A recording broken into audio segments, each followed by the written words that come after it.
যারা বদমেজাজি তাদের জন্য আজকে কিছু কথা বলবো।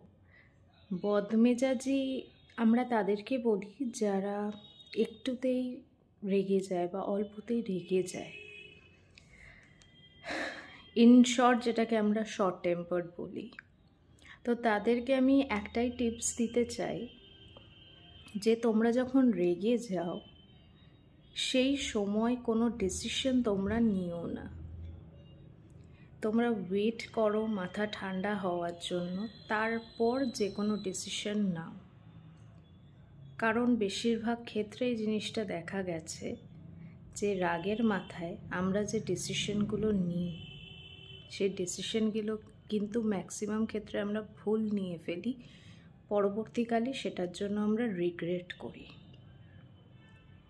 তাই যখনই তোমরা রেগে যাবে চেষ্টা করবে, সময় দেবে মাথা ঠান্ডা হওয়ার, ঠান্ডা মাথায় দেন ডিসিশন নেবে। দেখবে ডিসিশনগুলোর জন্য কোনো রিগ্রেট করবে না। এটাও দেখবে যে ঠান্ডা মাথায় যে ডিসিশনগুলো নিচ্ছ সেগুলো সঠিক নিতে পারছো, সেখানে কোনো ভুল হবে না। কিন্তু রাগের মাথায় তোমরা যে ডিসিশনগুলো নিয়ে ফেলবে সেই ডিসিশনের ফলটা হয়তো খুব একটা ভালো হবে না, বা তোমরা হয়তো নিজের অজান্তেই অনেককে ঠেস দিয়ে ফেলবে, অনেকের মনকে কষ্ট দিয়ে ফেলবে।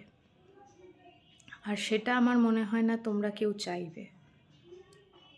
সেই জন্য কথাটা বলছি যে রাগের মাথায় কোনো ডিসিশন নিও না, মাথা ঠান্ডা করো তারপর ডিসিশন নিও। আর তোমরা আমার এই কথাটার সঙ্গে এগ্রি করছো কি না আমাকে কমেন্ট সেকশনে জানিও।